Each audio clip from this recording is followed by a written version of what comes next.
पुरोगामी पॉडकास्टमध्ये आपलं स्वागत आहे. तुम्हाला माहीतच आहे आमचा मुख्य उद्देश आहे टियर 2, टियर 3 शहरं आणि ग्रामीण महाराष्ट्रातल्या नॉन इंजिनिअरिंग व्यावसायिक आणि विद्यार्थ्यांना मदत करणं, त्यांना मार्गदर्शन करणं. बरोबर.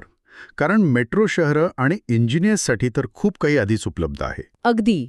आणि म्हणूनच आज आपण कल्चरिस्टच्या एका खास संशोधनावर आणि विश्लेषणावर लक्ष केंद्रित करणार आहोत. विशेषतः नॉन कोडर्स आणि नॉन इंजिनियर्ससाठी कोडिंगच्या पलीकडे आयटीमध्ये कोणत्या नोकऱ्या आहेत यावर. चला सुरू करूया. हो, आज आपण एका महत्त्वाच्या रिपोर्टवर बोलणार आहोत. त्याचं नाव आहे strategic pathways for decentralised digital design. हा रिपोर्ट खास करून महाराष्ट्रातील नॉन इंजिनिअरिंग तरुणांसाठी युवा UX डिझाईन क्षेत्रात ज्या संधी आहेत त्याबद्दल खूप सविस्तर माहिती देतो. आणि आपल्या आजच्या चर्चेचं ध्येयही तेच आहे की अभियांत्रिकीची पदवी नसताना महाराष्ट्रातल्या एका लहान शहरातून किंवा गावातून या क्षेत्रात करिअर कसं करता येईल हे सोप्या भाषेत समजून घेणं.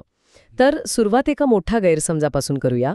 अनेकांना आजही वाटतं की IT म्हणजे कोडिंग आलंच पाहिजे. पण हे चित्र आता बदललंय नाही का? अगदी खरंय. आणि हा गैरसमज इतका पक्का आहे की अनेक कला किंवा वाणिज्य शाखेचे विद्यार्थी IT क्षेत्राकडे बघत सुद्धा नाहीत.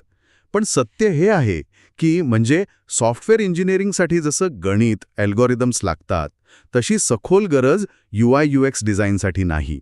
अच्छा. इथे सहानुभूती म्हणजे एम्पथी, संवाद कौशल्य आणि आपली संस्कृती याची समज जास्त महत्वाची आहे. हे क्षेत्र केवळ तांत्रिक नाही, ते खूप मानवी आहे. हो, माझ्या मनात नेहमी हा प्रश्न येतो. आपण UI आणि UX हे शब्द नेहमी एकत्र वापरतो, पण ते खरंच किती वेगळे आहेत? म्हणजे असं होऊ शकतं का की एखादा ॲप दिसायला खूप सुंदर आहे, म्हणजे त्याचं UI चांगलं आहे, पण वापरायला प्रचंड किचकट आहे? तुम्ही अगदी अचूक मुद्दा मांडला आहे. आणि हो, असं हमखास होऊ शकतं. यालाच सुंदर पण निरुपयोगी डिझाईन म्हणतात.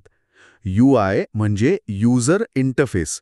सोप्या भाषेत सांगायचं तर ॲप किंवा वेबसाईट कशी दिसते, तिचा लुक अँड फील. ओके. त्यात रंगसंगती, फॉन्टचा आकार, बटनांची रचना या सगळ्या गोष्टी येतात. जसं एखाद्या हॉटेलचं इंटेरियर कसं आहे तसं.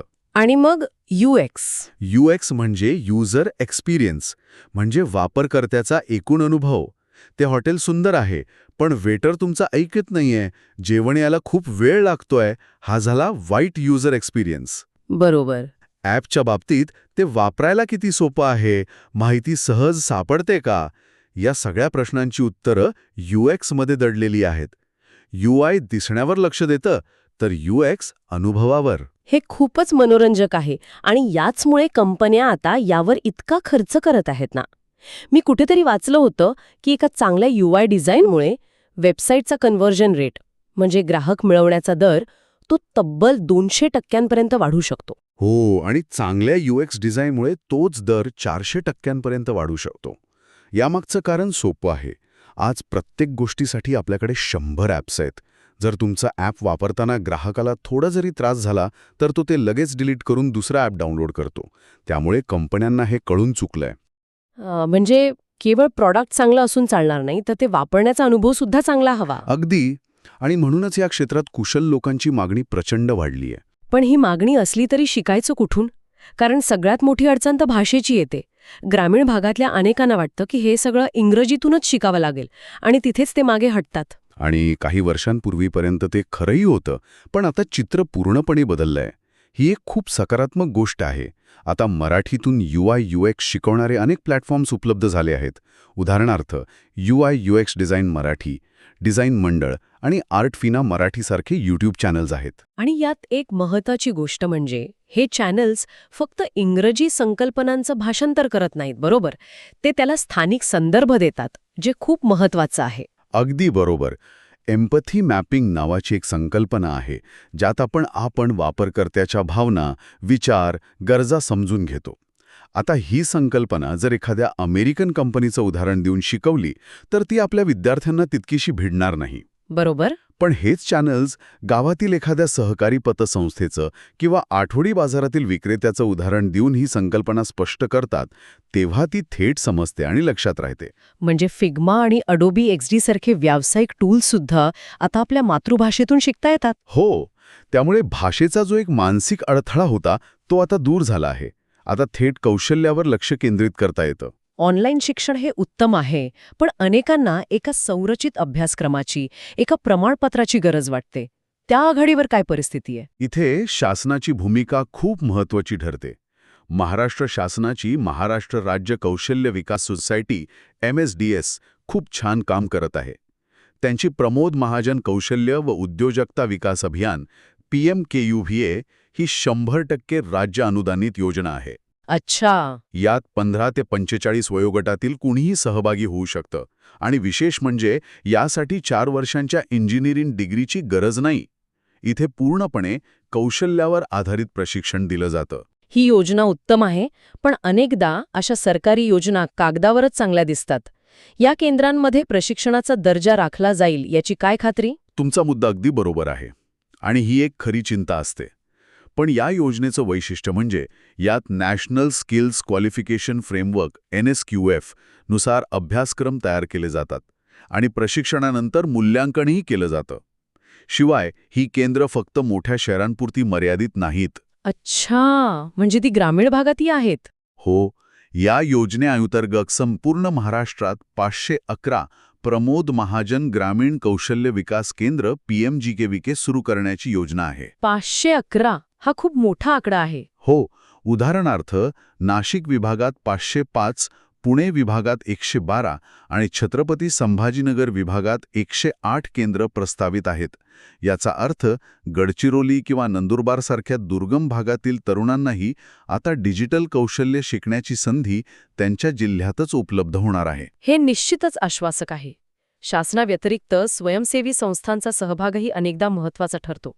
त्या क्षेत्रात काही काम सुरू आहे का? नक्कीच. अनेक स्वयंसेवी संस्था म्हणजे NGOs यात खूप नाविन्यपूर्ण काम करत आहेत. पुण्याच्या मासूम संस्थेचा टेक ऑन व्हील्स हा एक उत्तम उपक्रम आहे. ही एक बस आहे ज्यात त्यांनी एक फिरता कम्प्युटर लॅब बनवला आहे. अरे वा! म्हणजे जिथे विद्यार्थी लॅबपर्यंत पोहोचू शकत नाहीत, तिथे लॅब विद्यार्थ्यांपर्यंत पोहोचते. भारीच कल्पना आहे ही. साठी हे प्रशिक्षण पुरेसं आहे का, की ही फक्त एक सुरुवात आहे? तुम्ही बरोबर ओळखलत.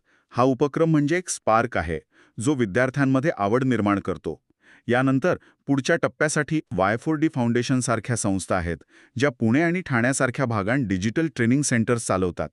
ते तरुणांना नव्या अर्थव्यवस्थेतील नोकऱ्यांसाठी तयार करतात. ठीक आहे, म्हणजे शिकण्याचे मार्ग उपलब्ध आहेत ऑनलाईन, सरकारी आणि NGOच्या माध्यमातून.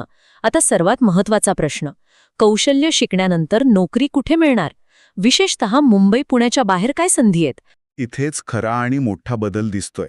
संधी फक्त मुंबई पुण्यातून बाहेर जात नाहीये, तर त्याचं स्वरूपही बदलतंय.